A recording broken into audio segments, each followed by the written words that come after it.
pretty much ready to go. Okay, good morning and welcome to our Marker Insight virtual classroom. Over the course of the past week, we have conducted 8 individual sessions with the hope that we've reached as many of you as possible. However, we have prepared this recording so that anyone that was unable to attend can catch up on what was discussed or can obviously be used as a refresher from the day. We've also taken this opportunity to update our frequently asked questions document to include the different questions which were asked over the course of the sessions. And we really hope that you find this useful. But of course, if you've got any questions or concerns, please do not hesitate to get in touch. So a quick overview of what we're going to discuss today.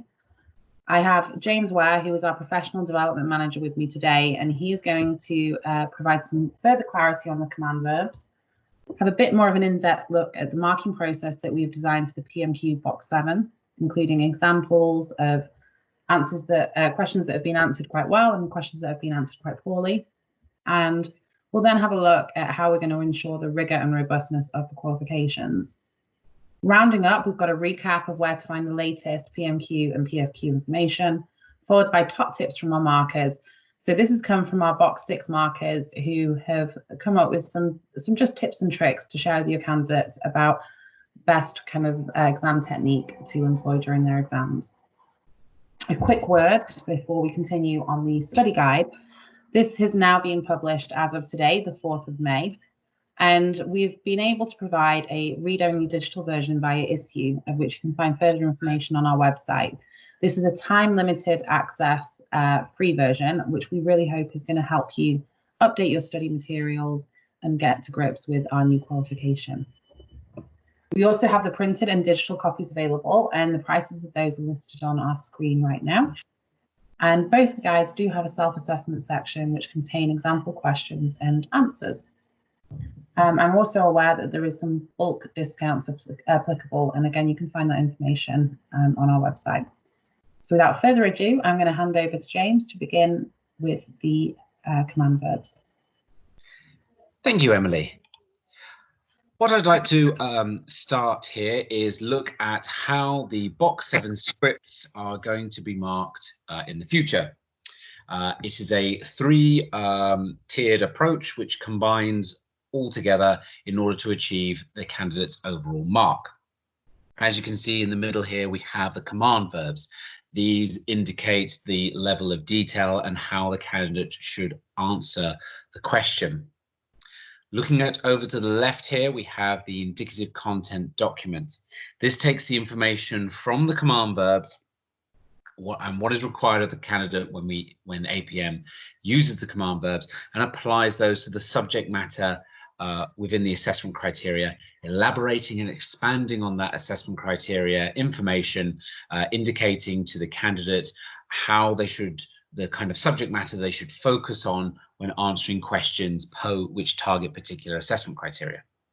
The third element, and this may be new to a lot of you, is on the right-hand side of the screen here. We have the 2 marking grids. These are very high-level marking grids that APM use in order to mark the scripts. Obviously, our markers have a lot more detailed and descriptive ones that they use, but these ones we thought would just be useful to share with you. So at the top here, you can see there is a marking grid that goes from 0 to 10. These are used for the command verbs differentiate, describe, explain, and interpret.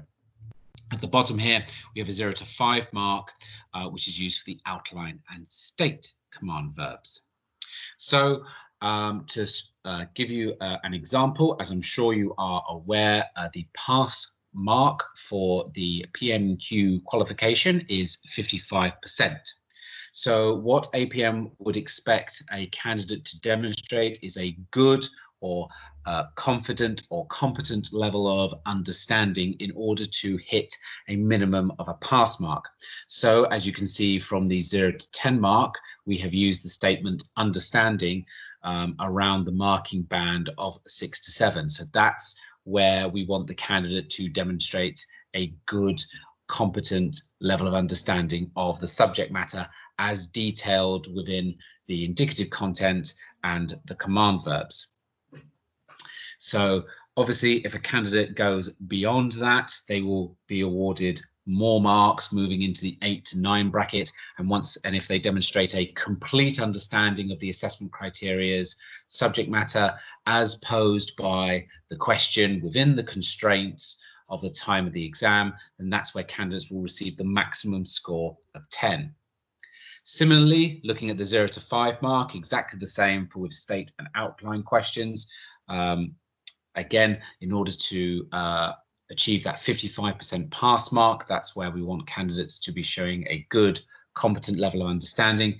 55% is just over 3 to 4 marks, and that's where we've bracketed the understanding statement there. Again, if candidates go beyond that, that's where they'll move up to hit the 5 mark bracket. But we'll go into a little bit more detail around these individually as we go through this presentation. What I wanted to talk about here was some information around the command verbs and basically how to provide some greater understanding for you guys and some sort of clarity as to what we mean when APM uses them. So at the top here, we have differentiate. So when our assessment criteria use the terminology differentiate, or the assessment questions use the word differentiate, what we're asking for candidates do is to basically identify the differences between two project management processes or roles or whatever the subject matter is.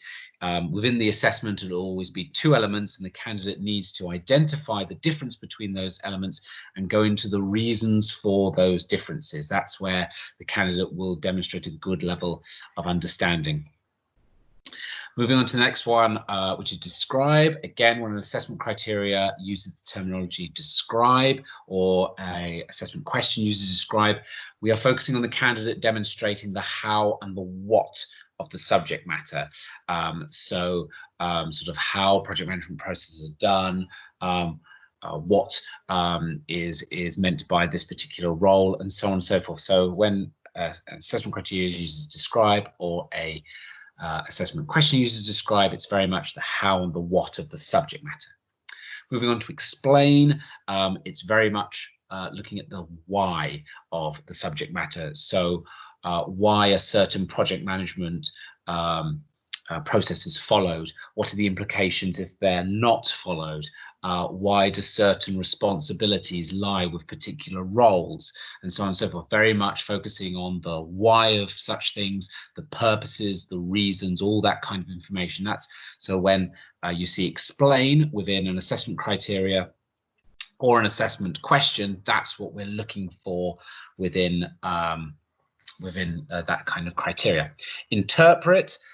This is used for questions around interpreting earned value data, both assessment criteria and assessment questions that will be around. Basically, candidates will be presented with already calculated earned value results, and basically the candidate will be asked within assessment questions around the interpret command verb to take this already calculated data and basically describe what it means and to put forward proposals as to what action could be taken based around this data, or what the candidate could recommend based on this data. And then moving down to the outline and state command verbs. With outline is to provide essential features without going into detail of a subject matter, and state is to provide a precise answer on a subject matter. But we'll go into a little bit more detail on each of those command verbs later in this presentation. Something that I just wanted to highlight here with regards to these command verbs. The command verbs that are in the syllabus within each individual assessment criteria for the PMQ are mirrored identically within the command verbs for the assessment questions. So if a assessment question is targeting assessment criteria content within the PMQ syllabus that uses the command verb explain, the syllabus question focusing on that subject matter will always ask the candidate to explain. The same with describe and differentiate and all the others. to kind of hopefully provide some clarity. If, for example, assessment criteria 1.1 uses the terminology differentiate, candidates will always be it will always be a differentiate question. Now, whilst we're on differentiate, I'd like to kind of touch base on the small caveat with regards to this. So when APM was constructing the questions for the PMQ assessment, basically in order to provide the greatest amount of clarity as to what we want the candidate to do, sometimes putting the word differentiate within the question kind of made it a bit clunky and not very clear. So what we did was we changed, we added in the potential to use the phrase explain the differences between. So if a candidate sees either the phrase explain the differences between or the command verb differentiate, that is targeting the subject matter that's around differentiate assessment criteria, and the candidate should treat the phrase explain the difference between as the differentiate command verb, should treat those two identical. Something else that I thought I'd take an opportunity to talk about here is we've had a few questions over the past weeks around will candidates be marked down if they don't use the exact or precise terminology that is detailed within the APM Body of Knowledge 7. So to clarify that a bit, firstly, APM doesn't award negative marks. We don't mark candidates down. What we do is award candidates for the information they've put down on the paper. So to elaborate a bit further, as long as a candidate has answered the question posed to the level of detail that is kind of highlighted via the command verb and detailed within the indicative content, then candidates will be awarded the marks accordingly. They do not have to use the exact terminology that APM use within the Body of Knowledge 7th edition. However, the answer must be understandable to the markers. So, for example, if a candidate uses the phrase PID instead of PMP, as long as the marker can understand this, that is what the candidate is alluding to, then the candidate will be awarded the marks accordingly and that they deserve. So now I thought this would be a good opportunity to go back over the outline and state command verbs. Here are all the assessment criteria that we have which use the command verb outline and state. So assessment questions which use the outline command verb will only ever be around the role of knowledge and information management to inform decision making and the relationship between programs, projects and strategic change. Similarity, questions which use the state command verb will only ever cover the subject matters of factors which can positively or negatively affect communication and sources of conflict within a project. So basically just to kind of go into, I know there's obviously some a little bit confusion around these two command verbs and being very similar, just to kind of present why APM used these two command verbs with these particular assessment criteria. When kind of constructing the assessment criteria, it felt that kind of with the subject matter of the role of information, knowledge and information management to inform decision making and relationship between programs, projects and strategic change, simply requesting a candidate to state that information, we didn't feel adequately described what it is a candidate needed to do in order to be awarded the maximum marks and the level of breadth and depth of knowledge we wanted a candidate to demonstrate. Similarly, we felt kind of with factors that can positively or negatively affect communication and sources of conflict within a project, we felt state was perfectly adequate for what we wanted the candidate to do, and we felt it clearly described what we needed the candidate to do. But to help hopefully sort of differentiate a little bit between these two, I have an example here that is taken from our frequently asked questions document, which is available on our website, and we'll be sharing a link as to where you can find that, plus a lot of other supporting materials later in this presentation. So if, for example, there was a question around Gantt charts, which use the command verb outline, I appreciate that the two assessment criteria that use the outline command verb don't necessarily focus around Gantt charts, but this is just a hypothetical. If there was such a question that said outline the role of Gantt charts in project planning, an adequate, strong answer that targeted the command verb outline would be Gantt charts show a visual representation of a project over time, which allows the project manager to identify the order of tasks and their interdependencies.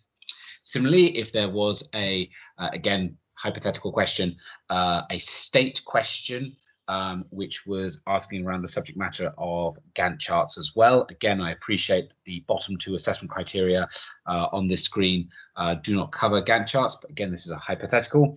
If there was a question along the lines of state a tool that helps with project planning, an adequate answer to the level of the state command verb would be Gantt charts can help with planning by showing a visual representation of the timeline of the project.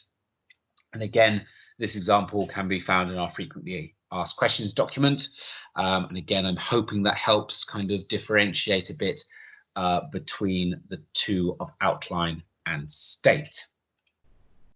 So to help better understand the differences between those two, I thought what we would do here is basically have a look at a sample question from the sample paper that APM has provided for the PMQ Box 7 body of knowledge qualification, and that we can look at some potential answers that were fairly weak and then some very strong answers and sort of compare the differences between the two.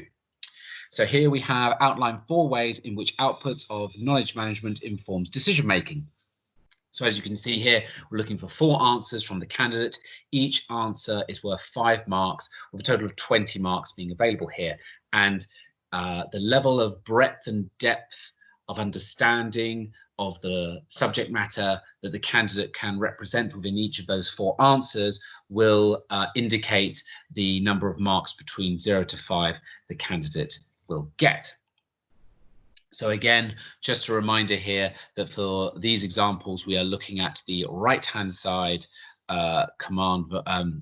grading chart going from 0 to 5, and we're looking for a good or competent level of understanding. That's where the candidate will get the 3 to 4 marks, and then if they've pretty much covered off the subject matter in its completeness, then that's where they'll look to get the 5 marks for these answers.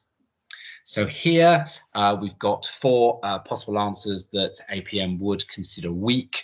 Will probably be around the marking bandwidth of kind of 1 to 2 marks.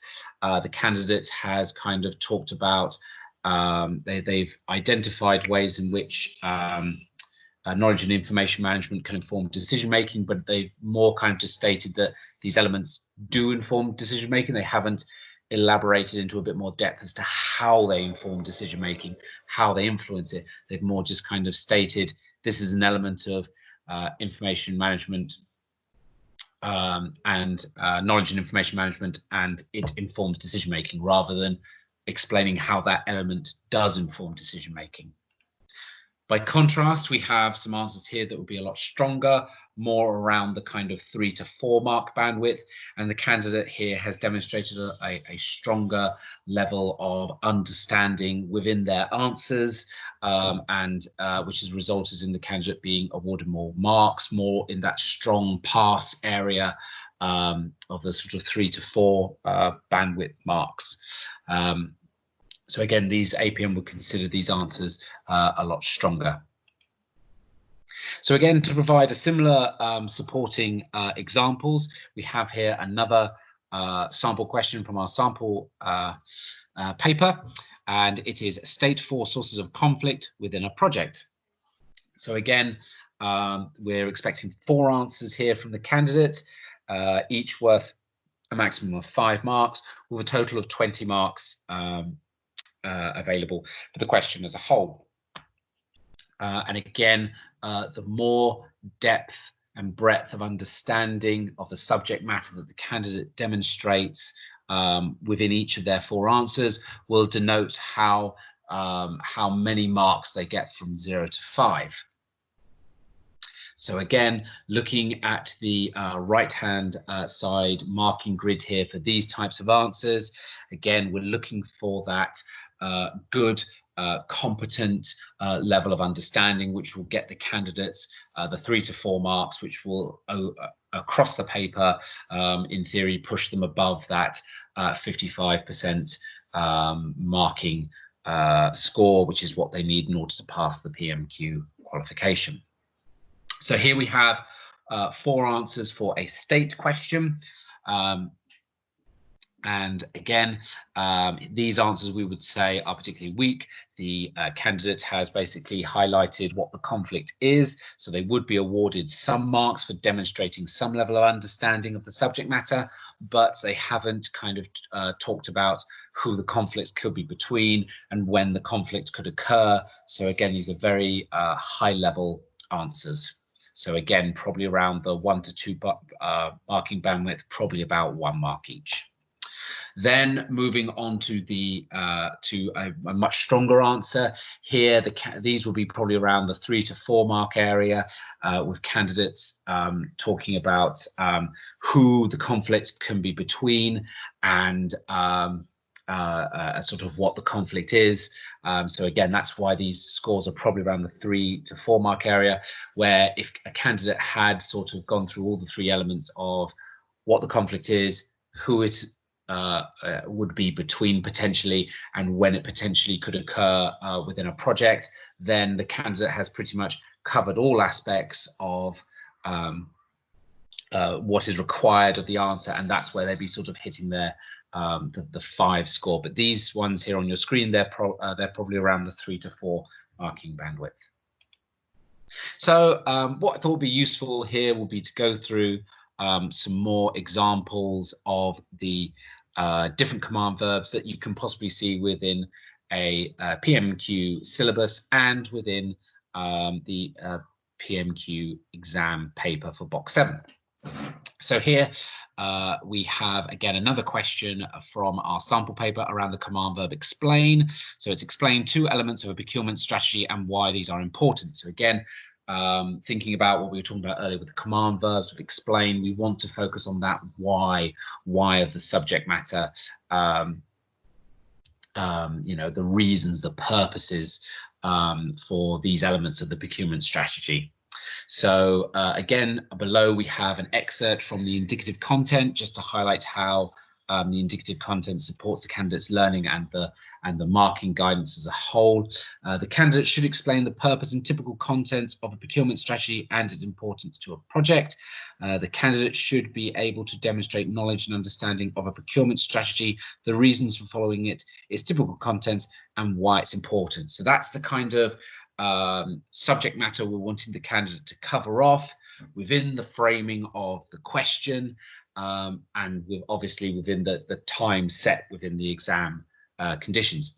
So here we're looking for 2 explanations, each worth a total of 10 marks, with a maximum of 20 marks here available. And again, the more breadth and depth of understanding the candidate can demonstrate of the subject matter within each of their explanations will denote basically will determine how many of the 0 to 10 marks the candidate will get for each of their explanations. So again, just a reminder, we are looking at the left-hand grid here, that 0 to 10 marking grid, and we're looking at candidates being able to demonstrate a good or competent level of understanding of that subject matter as posed within the question, and that's where they'll get those 6 to 7 marks, which pushes the candidate above that 55% marking score that they need to pass the PMQ paper. And again, the more detail, the more further that candidate goes above a good or competent level of understanding, the more marks they'll get awarded, up to the maximum 10. So here we have an example of explanations around 2 elements of a procurement strategy. And as you can see, the candidate hasn't necessarily answered the question 100% correctly, as some elements may see that make and buy are the same kind of part of the process as well. The candidate hasn't necessarily gone into the level of depth we'd expect them in their explanation, as demonstrating sort of the purpose of these elements and why they're important. Again, an element I thought I'd touch on here is that you may notice that this answer has been structured in a similar style as to the previous box 6 list and describe answers / questions. Just to kind of give a bit of explanation, none of the marks that the proposed candidate would receive for this answer were awarded for how they structured their answer. So I know in the previous list and describe, a candidate would get 1 to 2 marks for each item that they had listed, and then further marks depending on their descriptions below. So in this example, the candidate has not received any marks for writing 1 make and 2 buy. If the candidate had taken that and applied that same information down within the 2 paragraphs you see here, they would have been awarded exactly the same number of marks. So how candidates receive marks is not in any way linked to how they structure their answer. To represent that further, as you can see here, that we have a far more in-depth answer here. So this will be a strong answer, definitely in the pass rate, probably within the 6 to 7 bandwidth area. If the candidate had provided some explanations in greater depth, then they would have been awarded more marks. For example, the statement saying choosing the correct approach for each contract is critical, very important. If the candidate had gone into a bit more explanation as to why it's important, why it's critical, then the candidate would have received a greater level of marks for that. But here, the breadth and depth and understanding of the subject matter is very strong, and that's why the candidate will be getting a pass mark within this example. So here, I thought we'd go into some describe examples. And again, we've got another question here from our sample paper. Describe 2 benefits of having an embedded project management office. So again, we're looking for 2 descriptions, each worth 10 marks, with a total of 20 marks available. And again, the breadth and depth of understanding that the candidate demonstrates from each of their descriptions will determine how many marks they receive from 0 to 10 for each of their descriptions. Again, we have an excerpt from the indicative content. So the candidate should describe the functions and benefits of different types of project office. The candidate should be able to demonstrate knowledge and understanding of project program portfolio management office, PMO, embedded PMO, central PMO, and hub and spoke PMO. So again, that's the kind of subject matter we're wanting the candidate to talk about in their answer, framed within the context of the question. Again, here we're looking at that left-hand column, the 0 to 10 marks. And again, we're looking for that good, competent demonstration of understanding of the subject matter in order for the candidates to get that 6 to 7 marks. And again, and if they go further or beyond that, that's how they move into that 8 to 9 kind of bracket, and then showing a complete understanding is how they get their full 10 marks. So again, we've got 2 descriptions here. Again, these are quite high level. They'd be of the lower bandwidth, probably around the sort of 3 to 5 marking bandwidth area. So not strong answers, but the candidate would be awarded some marks for demonstrating levels of understanding. By contrast, we have a second example answer here, which spreads across 2 slides. these this basically answer goes into a lot more description and shows a greater level of understanding that the candidate has demonstrated with the time constraints of the exam, and also just to highlight all the examples within this presentation were completed within the exam style conditions. So these examples here, again, just to reiterate, a lot stronger and will definitely be in the 6 to 7, a comfortable pass rate. So lastly here, I thought it'd be good to look at differentiate. So here we have explained 3 differences between the following types of organization structure. So again, as we were talking about earlier within the presentation, for differentiate, we've used the phrase here, explain the differences between. So keep an eye out for that phrase, and that sort of will denounce that that is a differentiate style question and focusing around the subject matter of the differentiate command verb pages. But there is also the potential that questions could be phrased using the command verb differentiate, so keep an eye out for those as well. So we're looking for 3 identified differences, and the candidate to also give explanations on why those differences are there, the reasons for those differences between the functional and matrix. And depending on how much the candidate demonstrates their breadth and depth and understanding of the subject matter within each of those identified differences and explanations, will determine how many marks the candidate gets between 0 to 10 for each of the 3 differences they identify and then elaborate or explain further on. So again, an excerpt here from the indicative content. The candidate should provide examples of how permanent and temporary organization structures are different. The candidate should be able to demonstrate knowledge and understanding of functional, matrix and project organizations. So again, within these potential example answers we're going to see shortly, we are going to be using that left-hand side grid, and we want the candidate to be demonstrating a good or competent level of understanding for them to achieve that 6 to 7 bandwidth grading. So they have a you know, and if they get that across the paper, that will pretty much ensure that they will hit above that 55% pass mark rate, and that they will pass the PMQ qualification. So again, we've got 3 example descriptions here. So again, these will probably be around the 3 to 5 marking scoring bandwidth. Again, not strong answers, but again, candidate receiving marks for demonstrating that they have some level of understanding of the subject matter.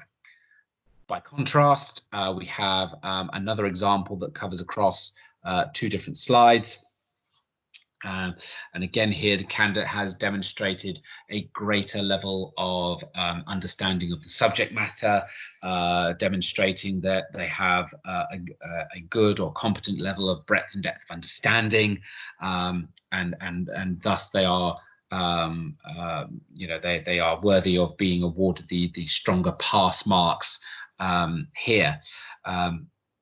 Something I thought I should take the opportunity here to talk about was that you may notice that within this answer, a candidate has basically added an introduction and then gone into those 3 descriptions.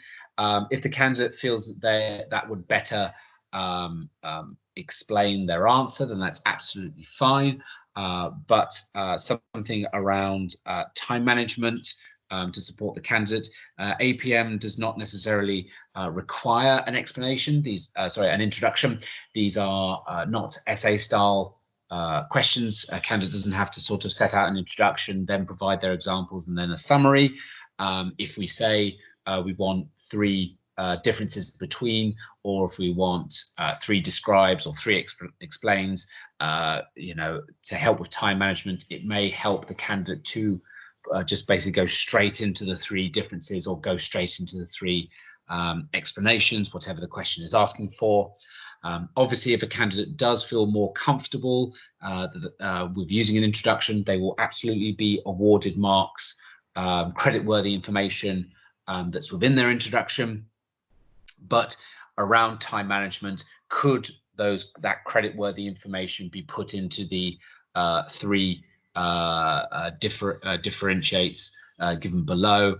And if they were, would that be a better management of the candidate's time? So just something to think about structure and time management there when candidates putting their answers together.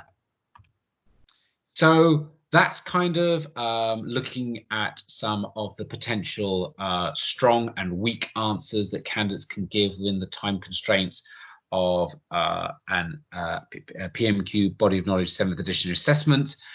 Again, the greater level of kind of demonstration a candidate gives of their breadth and depth of understanding, the more marks they'll be awarded and more likely to receive that 55% or above pass mark for the PMQ assessment. So what I wanted to talk about now was the future and what APM is going to do in order to ensure the rigor and standard of this qualification is maintained moving forward. So initially, all PMQ scripts will be double marked by both a PMQ marker and a PMQ quality reviewer to ensure that all candidates are being treated fairly and equally. Moving more into the business as usual, basically how this qualification will be managed. Whenever a new marker is recruited, they go through a standardization with the lead quality reviewer to ensure that they have an understanding of the APM standard.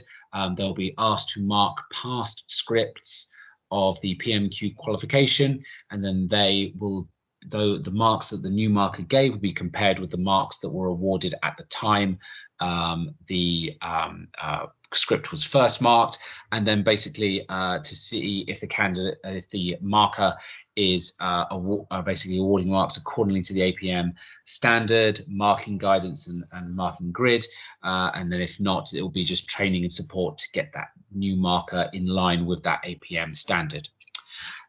So to ensure that standard is maintained and adhered through continuously, all markers and quality reviewers are required to attend 4 standardization events each year. So again, to ensure that the markers and the quality reviewers are all marking at the same standard, are treating, you know, candidates who answer similarly, that they're being awarded the same marks, and then each candidate is treated fairly.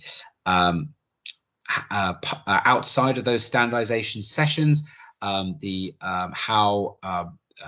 insurance of that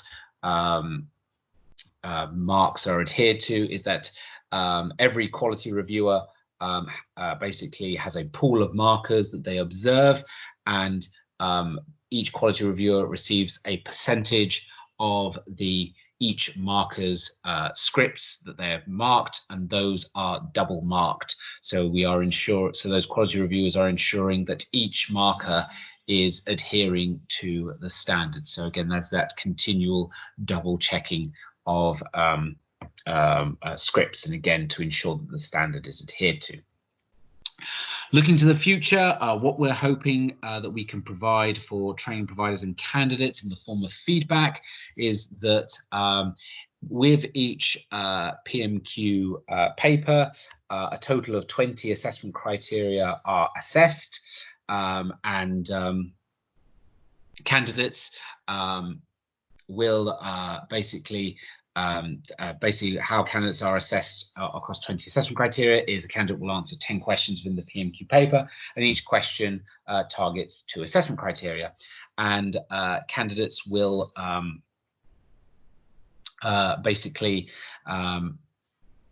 be able to, with the new kind of electronic platform, be able to receive a percentage score targeting each individual assessment criteria, so candidates can identify where they were strong, where they were weak, and where they could potentially look to improve in their future development, or if they need to resit the PMQ paper, what subject areas could they review in order to sort of best prepare for that retake of the paper. So here what we've got is some marker hints and tips that have been provided for us by the PMQ Box 6 markers to basically, hopefully, that you guys can pass on to your candidates and hopefully best sort of support them with answering the PMQ paper. So first of all, really hugely important, the management of time within this assessment is very, very vital. Candidates should spend, a very short amount of time initially thinking about how long they need to answer each question and which exact questions they're going to answer. What a lot of our markers see is candidates answering the initial questions a lot stronger, and then as the as we go through the paper, the answers get shorter and shorter, and possibly candidates lose out on potentially passing when it's just a simple matter of better organization of time within the exam time limit. As mentioned earlier, there isn't a requirement for candidates to write an introduction or a summarization at the end or anything like that. If we asked for 3 explanations, just bang, put down those 3 explanations or 3 descriptions or whatever. However, obviously, if a candidate feels that they can better explain their points by having an introduction, of course, they're absolutely allowed to put in an introduction, and they will be awarded marks for any credit-worthy information within that introduction. However, around time management, is that introduction necessary? Just something to think about for candidates. With as well, candidates should pay attention to the questions. If we're asking for explanations, if we're asking for 3 explanations, only give 3 and try and spread out or indicate where one explanation ends and another begins. That's the same for the describes, the differentiates, the interprets, and all of our questions, because our markers really want to kind of give the candidates as they really want to give the candidates as many marks as they can. But if, say, the marker receives just basically a block of text that's just targeting one question, it's difficult for a marker to see where one explanation or one description stops and one begins. And so it's difficult for them to reward the 10 marks for each of the explanations or descriptions. So think about kind of how you're structuring your answer and to separate out each of the answer parts. A lot of candidates we see sometimes kind of answer 12 questions or more or less sometimes, but basically only answer 10 questions, and only the first 10 questions will be marked. If a candidate does have extra time, the candidate should basically spend that time focusing on the answers they've already given and how best to kind of are they as strong as they possibly can be? Is the candidate happy with them as much as they can be? And lastly, something that we see a lot of candidates doing is they write out the whole of the question that they're then going to be answering. Again, time management is really key within this paper, and writing out the question you're going to answer is not really necessary. Just as simple, something along the lines of question 16 or question 8, or whichever question it is the candidate's going to write, just write that. And then go straight into the 3 answers. There's no need at all to write out what exactly the question says and then go into an answer. Again, just things around time management and support. And lastly, here we have a slide detailing where you can find all the latest up-to-date information on the PMQ and PFQ Body of Knowledge 7th edition qualifications. If by chance you don't have this link, please contact my colleague Mary Jane. I'm sure she'd be more than happy to share it with you. This webpage contains all of our previous webinars on these 2 qualifications, including this one. It contains our frequently asked questions document, which we already discussed earlier in this presentation, plus the syllabuses and all the other supporting materials for these documents.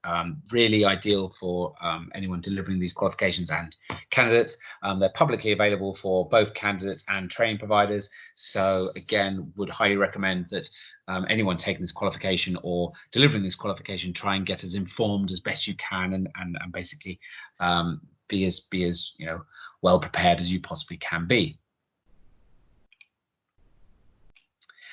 And that's it from the presentation. Thank you so much for your time. And again, if you have any questions at all, please contact my colleague, Mary Jane. And thank you all for your time.